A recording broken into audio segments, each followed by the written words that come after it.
Hello and welcome to Dental Studies Simplified. I am Dr. Ankita Kotecha and today's topic is conceptual model of periodontal disease.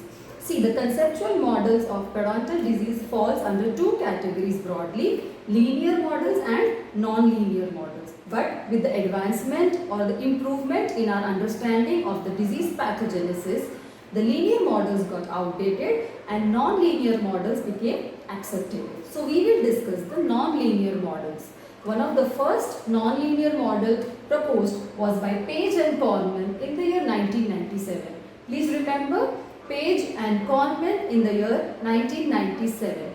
See, the basic concept is microbial challenge, that is microbial etiology. Periodontal diseases are of microbial etiology, that is microbes causes the periodontal disease. The important word here is cause because the causation is established between microbes and the disease. So microbes will cause the periodontal disease. How they cause the disease is the story in every conceptual model proposed. Clear? So the earlier models used to say that microbes will cause the disease or the microbes will induce host response which will cause the disease. But there are many other unidentified or unexplained factors which were brought into the picture and hence a newer model was proposed every time to accommodate the newer findings or the newer factors.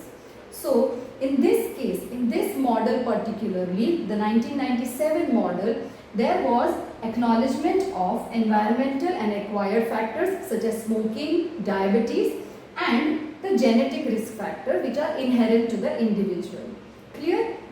So what it explains, these environmental and genetic factors do not cause the disease, but they, in the presence of the causative agent, that is microbial load, microbial challenge, will modify the outcome of the disease. Usually it is like microbial challenge via its antigens or the virulence factors, that is the bacterial products, will induce a host response. This host response will primarily release antibodies and the first line of defense, that is neutrophils, to contain this microbial challenge.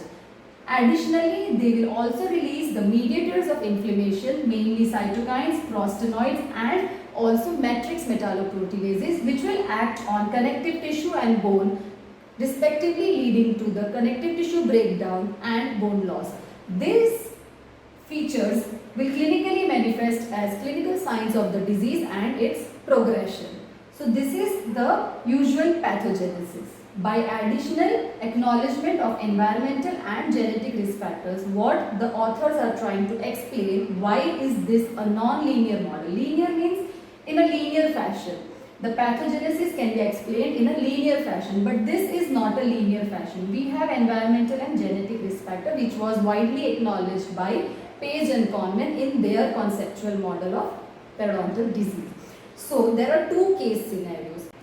So in the first case scenario, when these factors are absent, that is the environmental and genetic risk factors are absent, the host is capable of containing the microbial challenge. That is, the host will be able to limit the spread of the microbial challenge and protect the tissues.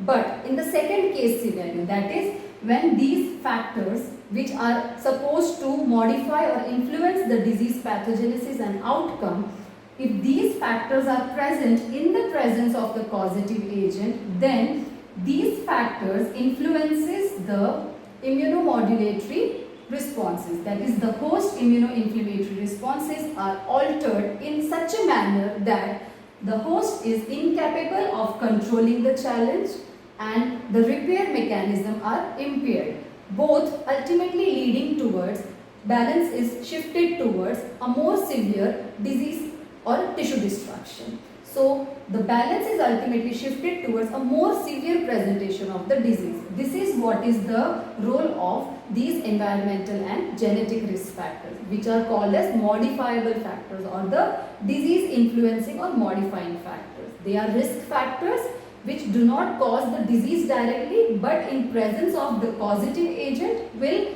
modify the outcome or the severity of the disease. So this is what the environmental factors such as smoking, diabetes and the genetic risk factors such as any polymorphism such as interleukin 1 beta polymorphism, they will do to the disease pathogenesis and hence the outcome.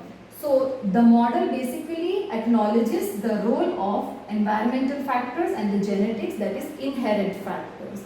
So in a nutshell, to explain this model, it is the outcome of the disease, that is the disease presentation. The clinical presentation of the disease is the net result of the host immunoinflammatory responses which, under the influence of environmental and genetic risk factors, will produce the protective and destructive biological mediators. So it depends on the immunoinflammatory responses, that is production of the protective and the destructive mediators, the balance between the two under the influence of environmental, that is the acquired risk factor, and genetics, that is the inherent risk factor.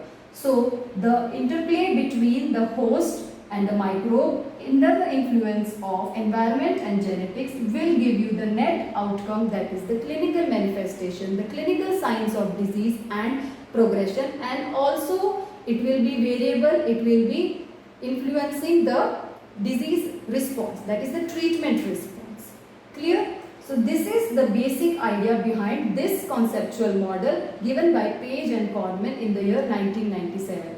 To summarize this model, microbial challenge via their antigens and the bacterial products, mainly virulence factors such as lipopolysaccharide, will induce a host immunoinflammatory response in form of release of protective mediators, that is antibodies and neutrophils, and destructive mediators, that is cytokines, prostanoids and MMPs, which will act on the bone and connective tissue metabolism, leading to the tissue breakdown and bone loss, clinically manifesting as disease and progression.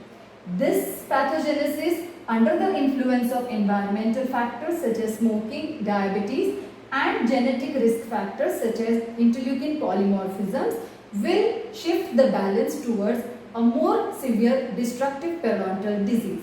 So this completes the topic conceptual model of periodontal disease by Page and Codman in the year 1997. Basically, in the linear model, it has acknowledged the influence of environmental, that is acquired factors, and genetics, that is inherent factors, and that's how the model becomes non-linear.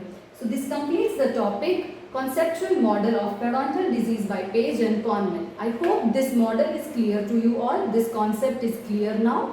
But if you still have any doubts or any queries, feel free to ask me in the comment section below or mail me at dentalstudiessimplified@gmail.com. Thank you for watching and listening to me. Study well. Have a good day. Stay safe.